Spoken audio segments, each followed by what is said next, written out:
नमस्कार, मैं हूं राहुल शर्मा। आप देख रहे हैं नेक्स्ट 9 न्यूज। आज हम बात कर रहे हैं केसी त्यागी की।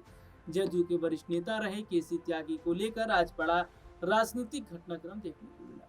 वह राष्ट्रीय लोकदल का दामन थाम चुके हैं। दिल्ली के मावलंकर हॉल में आयोजित एक कार्यक्रम के दौरान इसकी आधिकारिक घोषणा की। इस कार्यक्रम में आरएलडी प्रमुख जयंत चौधरी समेत कई बड़े नेता मौजूद रहे, जिससे इस घटनाक्रम को और ज्यादा अहम माना गया।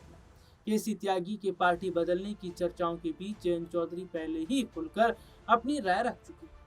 उन्होंने त्यागी को अपना पुराना साथी बताया और कहा कि उनका चौधरी चरण सिंह और चौधरी अजीत सिंह के साथ गहरा जुड़ाव रहा है। जयंत ने यह भी कहा कि इस मुद्दे पर उनकी केसी त्यागी से बातचीत हो चुकी है। इससे साफ है कि दोनों नेताओं के बीच राजनीतिक तालमेल पहले से बन रहा है। दिल्ली में होने वाली किसान समृद्धि गोष्ठी के निमंत्रण पत्र पर भी इस संभावित सियासी बदलाव की ओर इशारा किया है। इन कार्ड्स में केसी त्यागी और जयंत चौधरी की तस्वीरें साथ साथ में लगी हैं, जिससे कयास और तेज हो गए हैं कि त्यागी जल्द ही जो है अब बड़ा रुख अख्तियार करते नजर आएंगे।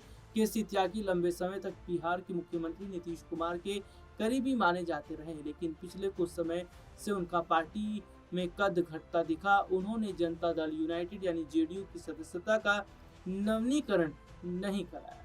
इससे पहले 1 सितंबर 2024 को उन्हें पार्टी के राष्ट्रीय प्रवक्ता पद से हटा दिया गया था। इसके अलावा त्यागी ने नीतीश कुमार को भारत रत्न देने की मांग करते हुए प्रधानमंत्री नरेंद्र मोदी को पत्र भी लिखा, जिसके बाद पार्टी नेतृत्व उनसे नाराज हो गया। इसके बाद से ही त्यागी पार्टी में हाशिए पर चले गए। अगर केसी त्यागी आरएलडी में शामिल जो कि होते तो इसका असर और ज्यादा अब पश्चिमी उत्तर प्रदेश की राजनीति पर पड़ता नजर आएगा। त्यागी का किसान राजनीति और जाट बेल्ट में अच्छा प्रभाव माना जाता है। ऐसे में आरएलडी को इससे मजबूती और मिलेगी, खासकर आने वाले चुनाव को देखते हुए। केसी त्यागी का यह संभावित कदम न सिर्फ उनकी राजनीतिक पारी के नए अध्याय की शुरुआत होगा, बल्कि यूपी और बिहार की राजनीति में भी नई हलचल पैदा होगी। बता दें कि केसी त्यागी का पूरा नाम किशन चंद त्यागी है और वे उत्तर प्रदेश के गाजियाबाद के रहने वाले हैं। उन्होंने 1970 के दशक में राजनीति में कदम रखा था। करीब 50 साल के राजनीतिक सफर में उन्होंने अपनी दमदार उपस्थिति दर्ज की। 1977 में अखिल भारतीय युवा जनता पार्टी के महासचिव भी बने थे। 1980 में युवा लोक दल के उपाध्यक्ष बने। इसके बाद जनता दल के साथ जुड़े और 1989 में जनता दल के महासचिव की जिम्मेदारी निभाई। 1989 में उन्होंने हापुड़ लोकसभा सीट से कांग्रेस के बुध प्रिया मौर्य को 33,254 वोटों के अंतर से हराकर जो कि वो संसद सदस्य बने। इसके बाद समाजवादी पार्टी भी ज्वाइन किया और 1994 में समाजवादी पार्टी के राष्ट्रीय महासचिव के पद पर भी। इतना ही नहीं, त्यागी को बहुत बड़े हद तक एक प्रभावशाली नेता माना जाता है। साल 2013 में जेडीयू के राष्ट्रीय प्रवक्ता बने और नीतीश कुमार ने उन्हें राज्यसभा भी भेजा। 2016 में तीसरी बार जेडीयू के मुख्य महासचिव बने। 2023 में निजी कारणों का हवाला देते हुए राष्ट्रीय मुख्य प्रवक्ता पद से इस्तीफा दे दिया। हाल ही में उन्होंने नीतीश कुमार को भारत रत्न देने की मांग भी की थी। केसी त्यागी ने अपने पत्र में लिखा था कि जैसे पिछले टाइम चौधरी चरण सिंह और कर्पूरी ठाकुर को भारत रत्न दिया गया, उसी तरह नीतीश कुमार को भी इस सम्मान से नवाजा जाए। हालांकि उनकी मांग को पार्टी ने ही नजरअंदाज कर दिया था। तभी से उनका और पार्टी के बीच जो मनमुटाव है और ज्यादा बढ़ता नजर आया।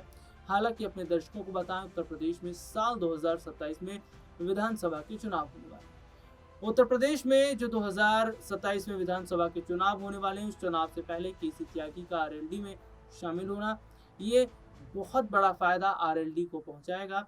सबसे बड़ी बात है कि आरएलडी जो कि बहुत बड़े हद तक मुसलमान, जाट, गुजर इन वोट पर डिपेंड रहती है और इसका बड़ा फायदा उन्हें अभी तक मिलता रहा है। लेकिन केसी त्यागी के आने से और ज्यादा मजबूती आरएलडी को मिलेगी। अब देखना होगा कि आरएलडी की मजबूती से क्या बीजेपी को बड़ा फायदा होगा। यहाँ पर गौर करने वाली बात यह है कि बिहार में जहां नए मुख्यमंत्री को लेकर चर्चाएं जोरों शोरों से तो हैं, लेकिन अभी तक ये तय नहीं हो पाया है कि आखिरकार मुख्यमंत्री होगा तो कौन होगा और किस जाति से होगा, क्योंकि बीजेपी अभी तक इस बात पर सस्पेंस बनाए हुए है। गौर करने वाली बात यह है कि मौजूदा समय के अंदर जो तस्वीर इस वक्त की दिखाई दे रही है, जो हालात इस वक्त के दिखाई दे रहे हैं, उससे साफ पता चलता है कि क्या आगामी समय में तस्वीर पूरी तरीके से बदल सकती है। फिलहाल जो हालात इस वक्त हैं वो बताते हैं कि यूपी चुनाव को लेकर किस तरीके से जो बीजेपी है उसकी तैयारियां जोरों शोरों से नजर आ रही है। हालांकि यूपी चुनाव को लेकर समाजवादी पार्टी और बसपा भी पूरा जोर लगा रही है, लेकिन उत्तर प्रदेश का जो चुनाव है, क्या वाकई ये जो चुनाव बीजेपी के लिए बेहतर साबित रहेगा या अन्य पार्टियों के लिए, तो आगामी समय में जरूर देखने को मिलेगा। लेकिन अगर मैं यहाँ बिहार की बात कर लेता हूँ, और सबसे ज़्यादा जो कि चर्चा निशांत कुमार को लेकर भी हो रही है, उनके भविष्य को लेकर भी हो रही है। हालांकि जेडीयू के ज़्यादातर विधायकों की अभी भी यही मांग है कि निशांत कुमार को सीएम बनाया जाए, लेकिन नीतीश कुमार भी नहीं चाहते कि निशांत को सीएम बनाया जाए, या निशांत भी खुद नहीं चाहते।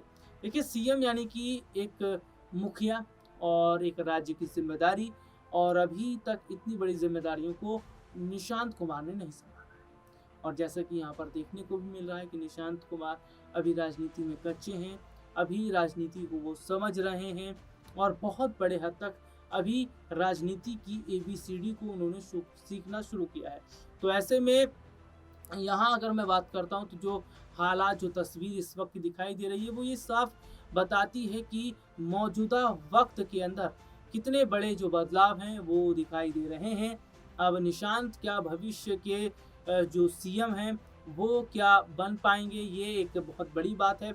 मुख्यमंत्री क्या वो बन पाएंगे, और बीजेपी की तरफ से मुख्यमंत्री किसे बनाया जाएगा, ऐसे जो तमाम सवाल हैं वो तमाम सवाल इस वक्त खड़े होते नजर आ रहे हैं।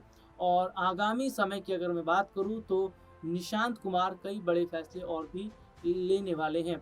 अब यहाँ पर देखना होगा कि क्या जो भारतीय जनता पार्टी है जैसा सोच रही है वैसा हो पाएगा। हालांकि सम्राट चौधरी के नाम की चर्चा जोरों शोरों से नजर आ रही है। बिहार की राजनीति में इन दिनों सियासी उफान देखने को भी मिल रहा है, क्योंकि प्रशांत किशोर ने हाल ही में बीजेपी पर निशाना साधा। प्रशांत किशोर ने बीजेपी पर निशाना साधते हुए ये कहा है कि नीतीश कुमार को मोहरा बनाया गया, बीजेपी ने नीतीश कुमार के कंधे पर रखकर बंदूक चलाई।